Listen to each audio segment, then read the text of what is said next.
नमस्कार दोस्तों, कैसे हैं आप सब। मैं डॉक्टर सोनवीर सिंह राजकीय पॉलिटेक्निक जानसठ मुजफ्फरनगर से आज के इस सेशन में आप सभी का स्वागत करता हूं।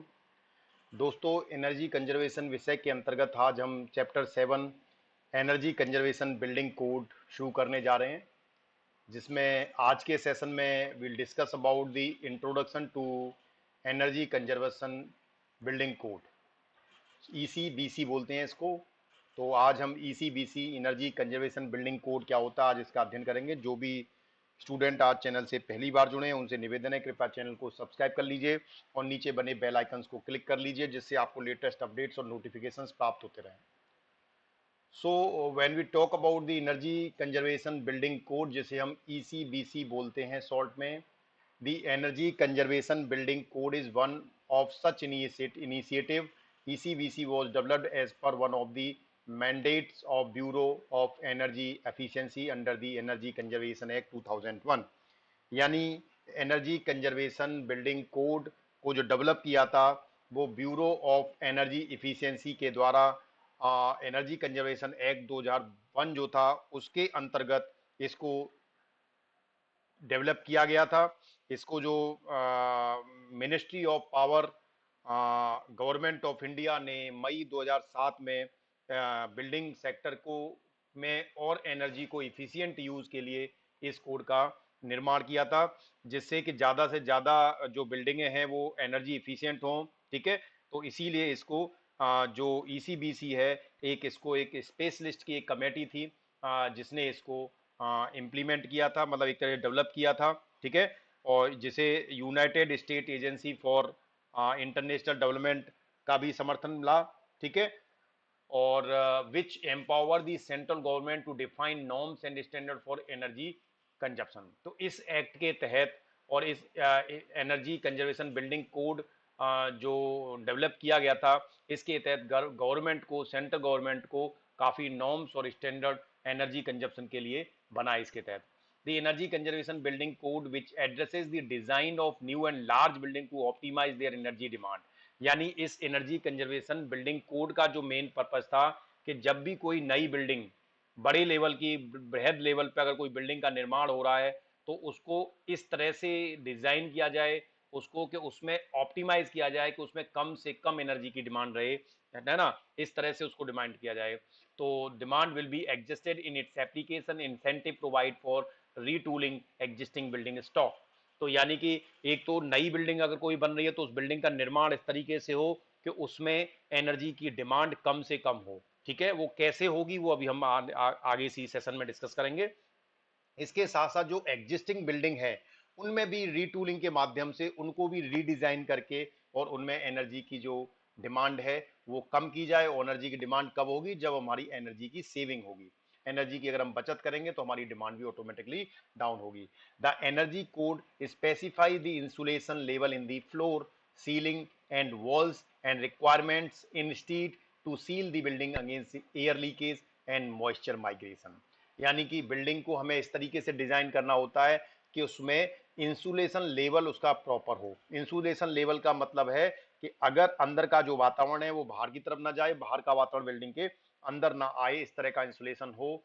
जिसमें इंसुलेशन के लिए आप फ्लोर में, सीलिंग्स में, वॉल्स में, इनमें आप सीलिंग के माध्यम से मतलब एक तरह से इनको आप सील कर सकते हैं बिल्डिंग को लीकेज, एयर लीकेज से और मॉइस्चर के माइग्रेशन से भी आप उसको बचा सकते हैं। ठीक है, तो एनर्जी कंजर्वेशन बिल्डिंग कोड अगर हम बात करें कि क्या होता है, तो one of the most effective tools to control future energy demand growth.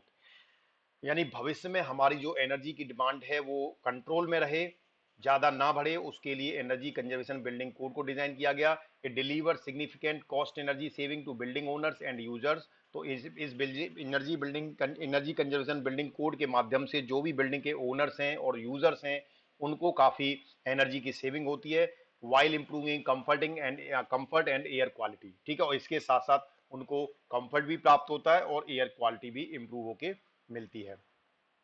Definition की बात करें, what is the definition of building, तो applies to new commercial building with a connected load of 100 kilowatt and more और contract demand of 120 केवी और मोर। यानी building हम उसको कहेंगे जिसका लोड 100 किलोवाट से ज्यादा होगा या जिसकी कॉन्ट्रैक्ट डिमांड 120 केवीए से ज्यादा होगी, वो बिल्डिंग आपकी एनर्जी कंजर्वेशन बिल्डिंग कोड के अंतर्गत बिल्डिंग का उनको परिभाषा दी जाएगी। इसका डिस्कशन अगर आपको याद हो तो हमने जो second chapter energy conservation act 2001 पढ़ाया था, तो उसमें भी हमने इसका ब्रीफ डिस्कशन किया था।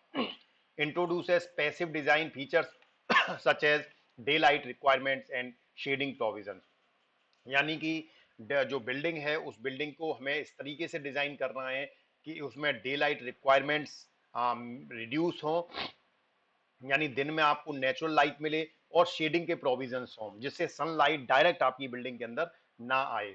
ठीक है, तो ये बिल्डिंग में हमें प्रोविजन ध्यान रखना है। Introduce provisions of installing renewable energy system, इसके साथ साथ बिल्डिंग में हमें रिन्यूएबल एनर्जी सिस्टम को इंस्टॉल करना चाहिए, यानी कि हमारी जो डिपेंडेंसी है वो फोसिल फ्यूल्स के द्वारा बनी हुई, जो कन्वेंशनल एनर्जी सोर्सेस के माध्यम से बनी हुई जो इलेक्ट्रिसिटी है उस पर डिपेंड ना हो, हम रिन्यूएबल एनर्जी सिस्टम का यूज करें, तो उसको हमें प्रमोट करें।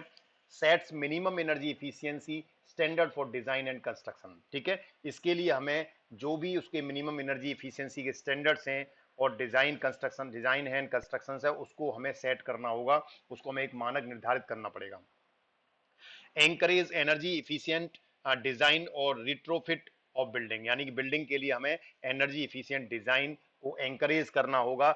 जो भी डिजाइन और जो मानक ब्यूरो ऑफ एनर्जी इफिशियंट के माध्यम से और एनर्जी कंजर्वेशन बिल्डिंग कोड के माध्यम से मई 2007 में जो बनाए गए थे, उनके लिए हम ज्यादा से ज्यादा ओनर्स को और यूजर्स को एंकरेज करें कि वो अपनी बिल्डिंग को उसी मानकों के अनुसार बनाएं जिससे ऊर्जा की बचत हो। Energy conservation building code complaint building delivers 20 to 25% of energy saving in different climates when compared with typical buildings, यानी अगर हम नॉर्मल बिल्डिंग से और एनर्जी इफिशियंट बिल्डिंग की अगर कंपैरिजन करें, ठीक है, ईसीबीसी बिल्डिंग का, तो उसमें लगभग 20 से 25% जो बिजली है, एक्सक्यूज में 20 से 25% जो एनर्जी है, वो सेविंग जो एनर्जी की है वो 20 से 25% ज्यादा सेव होती है in the energy conservation building code जो बिल्डिंग होती है।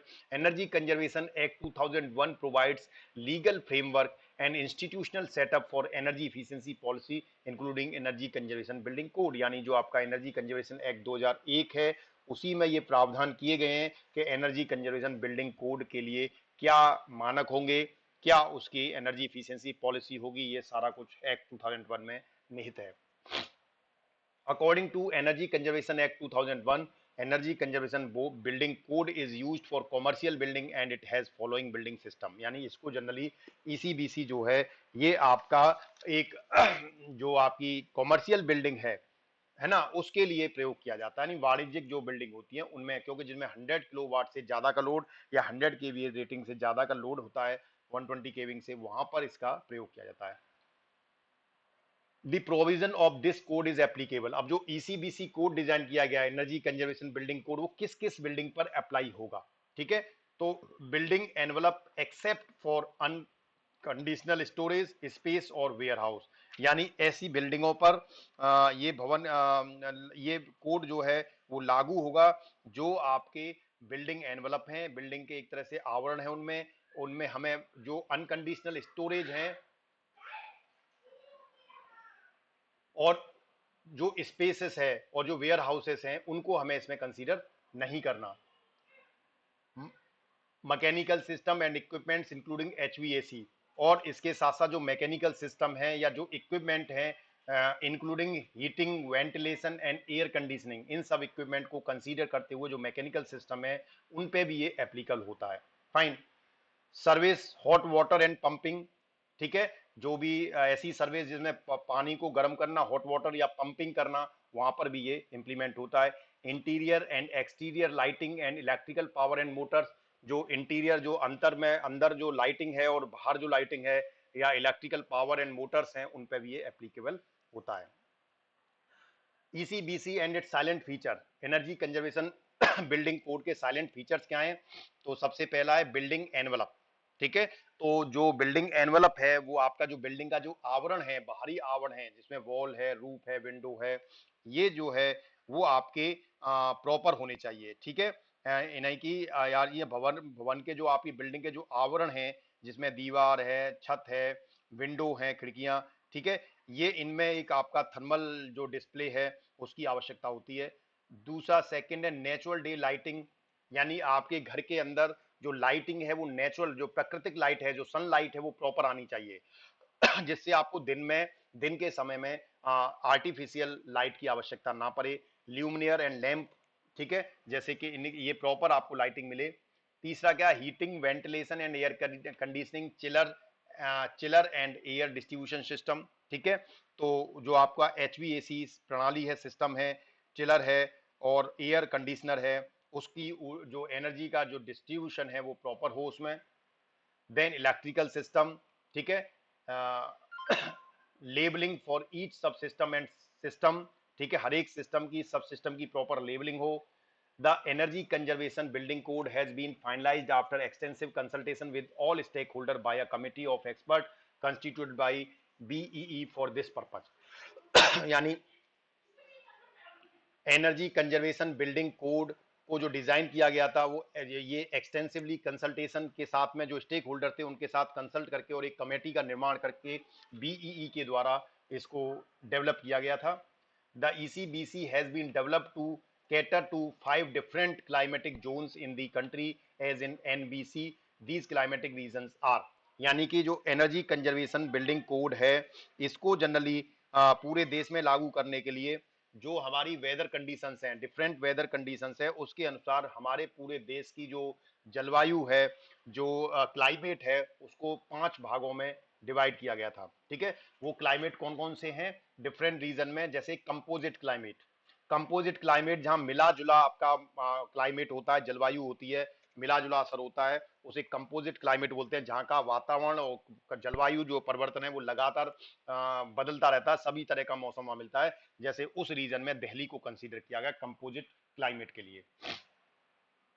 दूसरा जो आपका बी था दैट इज हॉट ड्राई, ठीक है, हॉट ड्राई, शुष्क और तप्त, ठीक है, हॉट ड्राई के लिए तो उसके लिए अहमदाबाद को कंसीडर किया गया था जहां पर हॉट वेदर होता है और इसके साथ साथ ड्राई भी होता है, सूखा, वहां मॉइस्चर या ह्यूमिडिटी नहीं होती वहां के मौसम में, तो अहमदाबाद गुजरात में वहां को कंसीडर किया हॉट और ड्राई के लिए।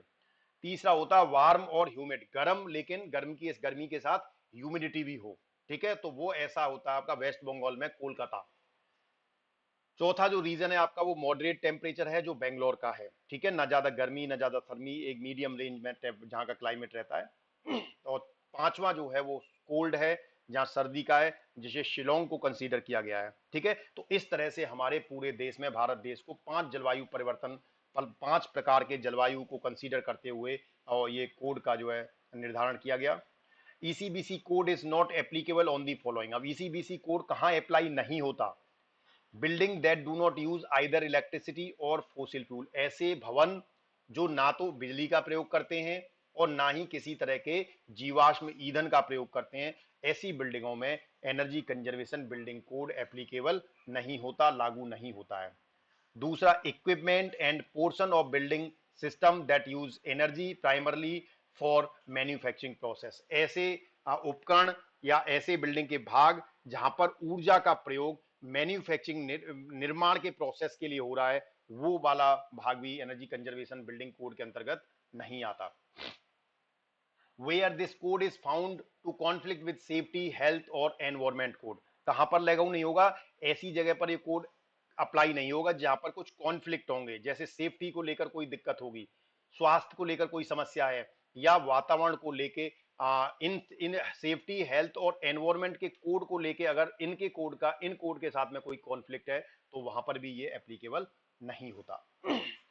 ईसीबीसी guidelines for building envelope, energy conservation building code की गाइडलाइंस क्या हैं बिल्डिंग एनवलप के लिए, तो the ECBC provide design norms for building envelope, ECBC ने बिल्डिंग के आवरण के लिए कुछ नॉर्म्स डिजाइन किए थे, ठीक है, अगर आप बिल्डिंग बना रहे हैं तो उसका बाहरी आवरण कैसा होना चाहिए, including thermal performance requirement for walls, roof and Windows, except for unconditional storage space और वेयर हाउस, यानी जो नॉर्म्स बनाए गए थे उसमें उन्होंने थर्मल परफॉर्मेंस रिक्वायरमेंट क्या है आपकी बिल्डिंग की, वॉल्स की, रूफ की और विंडो की, और इसमें उन्होंने जो स्टोरेज स्पेस है या वेयर हाउस है उसको कंसीडर नहीं किया है। फाइन, आपकी बिल्डिंग के अंदर वो हिस्सा जहां पर केवल आपका सामान स्टोर है, जहां पर कोई भी ह्यूमन बीइंग नहीं है, वहां पर उस एरिया को इसके अंतर्गत कंसीडर नहीं किया गया है।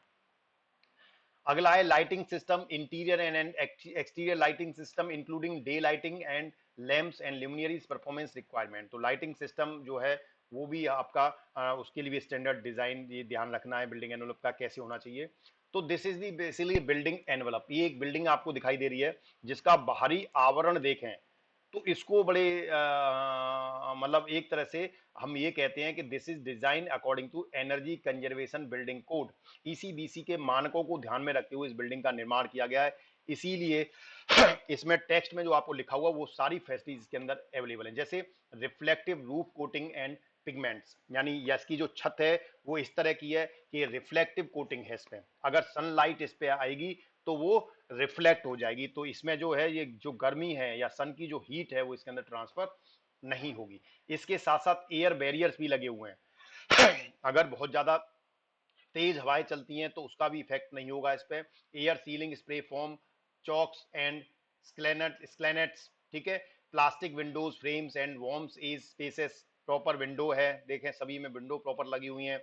वियर रेजिस्टेंस फ्लोर कोटिंग, ठीक है, wear resistance floor coating, foundation interior and exterior plastic foam installation, radiant floor heating. इस तरह से देखिए बिल्डिंग में सारे मानकों को ध्यान में रखते हुए इसका जो बाहरी आवरण है वो इस तरीके से बनाया गया है कि जब सनलाइट, जब गर्मियों के दिन हो तो ये सनलाइट को रिफ्लेक्ट करे और जब सर्दियों के दिन हो तो ये सनलाइट को अंदर ट्रांसफर करे, अंदर रूम के अंदर पास करे।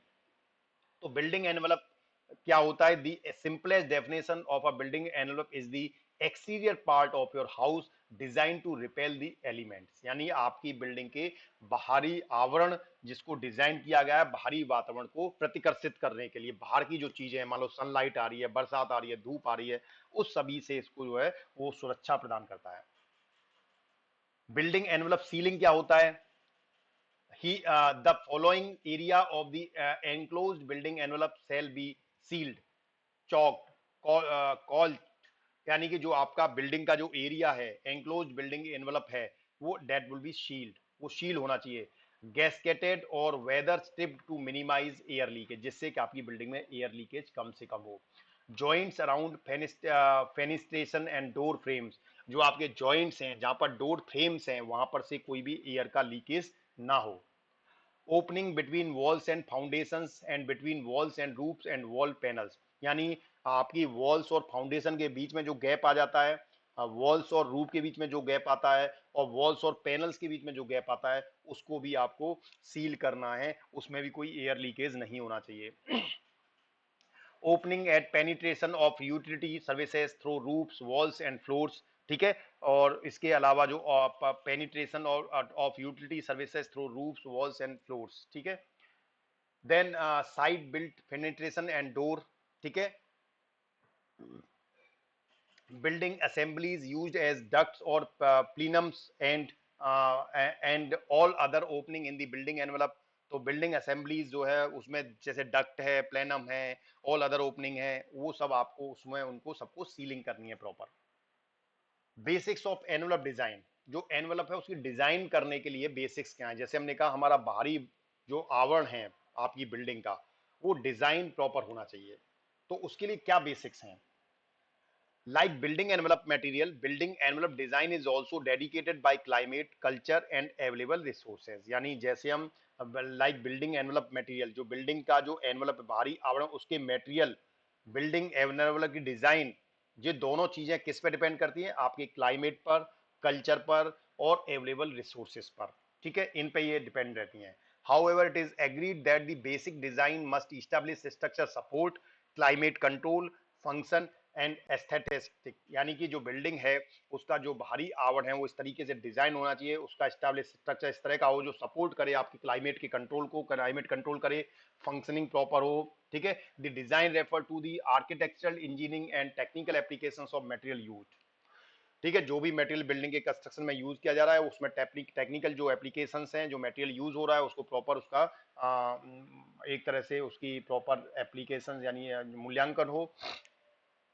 Diversity in culture is extensive and speaks heavily to the aesthetic of the building design, यानी बिल्डिंग डिजाइन में सबसे ज्यादा जो प्रभाव डलता है वो अब ज्यादा है आपकी डाइवर्सिटी इन कल्चर। ठीक है, आपके कल्चर में, आपके क्लाइमेट में, इनमें सब में जो चेंज होता है वो भी एक हमारे लिए बड़ा चैलेंज क्रिएट करता है ड्यूरिंग द डिजाइन। क्योंकि आपको घर का आवरण ऐसा बनाना है कि हमारे पास गर्मियों का मौसम भी होता है, समर का सीजन होता है, तो वहां पर हमें हीट को रिफ्लेक्ट करना है, और हमारे पास विंटर का भी सीजन होता है जिसमें हमें हीट को एब्जॉर्ब करना है या रूम के अंदर पास करना है। तो ये दोनों चीजें हमें ध्यान में रखनी है।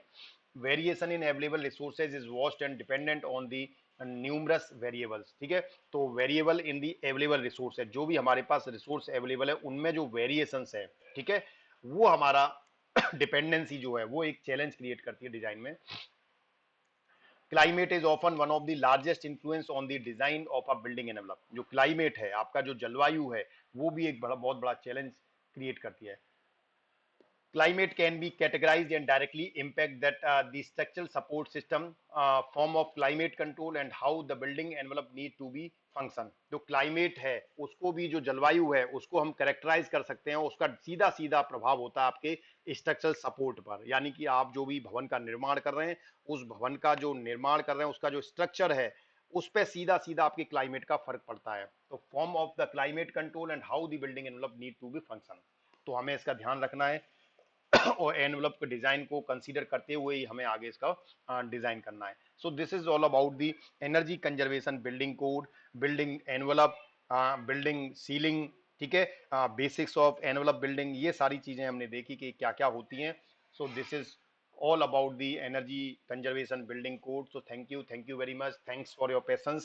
जो भी स्टूडेंट आज चैनल से पहली बार जुड़े हैं उनसे निवेदन है कृपया चैनल को सब्सक्राइब कर लीजिए और नीचे बने बेल आइकन को क्लिक कर लीजिए, जिससे आपको लेटेस्ट अपडेट्स और नोटिफिकेशंस मिलते रहे। धन्यवाद।